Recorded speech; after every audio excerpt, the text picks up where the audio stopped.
Javier Assad last night, for those of you that could stay up and watch the end, I got just through Assad, and then I was lights out. Mhm.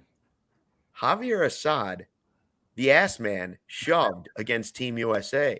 First of all, I don't know Play it out loud again. It's awesome. First of all, it shows you this, that as much as we talk about the Cubs and say this isn't possible, and while it's only one game, baseball is so funny because clearly there's more talent on Team USA. Like, don't tell me Team USA isn't more talented. And they were never in that game. They were never in the game against Mexico on one day, and sometimes even one series. It just doesn't matter because that's the way the game is. Now, if you're playing them against high school kids, yes, there'd be a difference. But once you get to this level, not so much. And so while we can make our predictions, and we will here all the time on the podcast, don't forget, baseball has a way of being baseball. So when you're counting stuff out, don't necessarily do it. Assad was amazing. I watched him for 3 innings. I was like, how is this guy not in our rotation? He was awesome. And it's always one of those things where, I think we had kind of come down to it's either going to be Hayden Wesneski or Adrian Sampson, right, for that fifth starter spot. And that was, I think, from when we started the spring training, even through the last couple of weeks, it was like those are the two. Now it always Wesneski pulling ahead of Sampson because Sampson's struggling, which we'll get to. But now, Assad has pitched well, and I think one of the things, and this is what everyone on Twitter was talking about, but you go and look, he had, I think it was 12 pitches, fastballs of 95 miles per hour plus. And he only had 2 of those last season. All last season, he had 2 that legitimately touched 95. Like, you can round up a couple and get to that 95, whatever, but he only had 2 that touched 95 last year. He had 12 last night. I remember reading some stuff a couple weeks ago from reporters out in Arizona, saying that he had gone through like a little bit of a velocity program, doing some stuff, workouts and whatever to boost some velocity. And that shows you right there. I know it was a little bit more of like an adrenaline type thing that probably helped as well because he's, it's the World Baseball Classic. He's facing off against this insane lineup that Team USA has.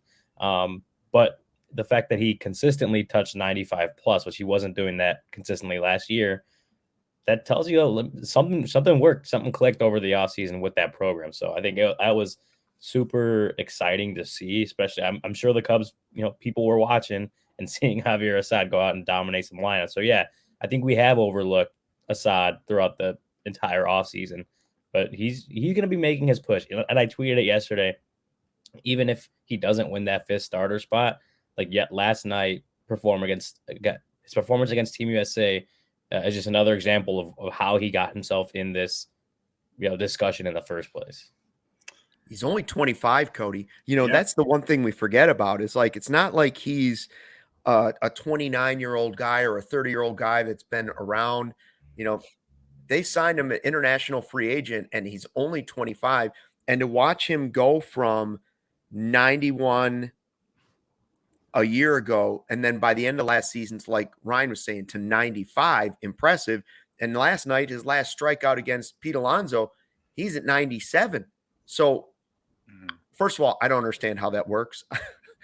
I'm glad the Cubs have figured it out, and we're seeing it work, but I think we've totally overlooked the guy. Oh, yeah. Yeah.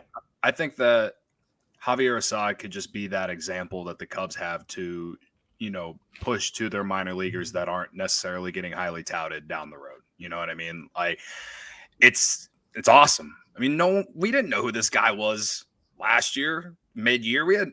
I didn't know who he was, and then he comes up, and me and Luke are making ass man jokes on his debut, and throughout the rest of the year when the games didn't matter, he was impressive. We can't deny it. That's why he was kind of like in this conversation. And he's looked good this spring, but even before this appearance with Mexico. So I don't know how to decide who should get that 5th man spot in the rotation.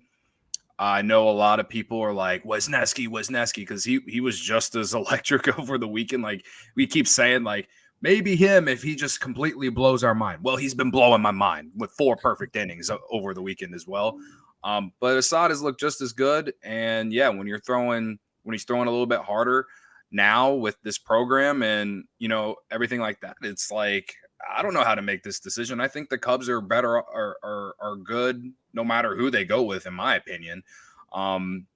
But yeah, I mean, before Ryan said that, I was just thinking, well, maybe he was able to just kind of let it out, let the gas out a lot more because, you know, he knew he was probably on a pitch count anyway, and it's not like he started the game. So like I was thinking, okay, maybe he's better in the middle relief, like kind of like Keegan Thompson was last year role. You know what I mean? Maybe he's better than that. But yeah, I didn't know the stuff that Ryan said. So now I'm just I don't really know. But yeah, it's awesome. He's what you said. He's 25, Luke. Like, yeah. I mean, this is what we've dreamed of for years as Cubs fans. Is for the Cubs to be able to just have endless amounts of pitching that they can just develop themselves. Like, this is awesome. You love to see it.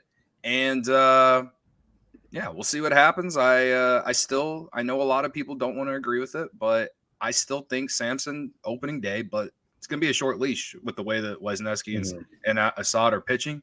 But there's still a few weeks left. I could change my mind. Again, I want to see Wesneski in the rotation eventually. And if Assad is going to pitch like this, I mean, watch out, Drew Smiley. You know what I mean? Like, I don't know. I genuinely don't know. But it's a good problem to have. So everyone in my mentions that's like, if Sampson's in the opening day rotation, then I'm going to go like stampede the marquee or whatever. Like, we're in a great spot. You have to love the Cubs position right now with the pitching that they have. They have endless amounts of pitching. So I don't care that Adrian Sampson gave up 2 homers yesterday. He still figured it out before the start ended, and he probably could have gone 5 or 6 innings. And that's all you ask for out of your 5th starter. So I'm at a point where I just don't really know who I want in that 5th starter role. But I think at the end of the day, you're feeling pretty good with all 3. So those don't yell at me. Assad and Wesneski are making it hard, Cody. Yeah, we thought Sampson was the obvious, but those 2 guys are making it difficult. Absolutely. And I saw in the chat, absolutely,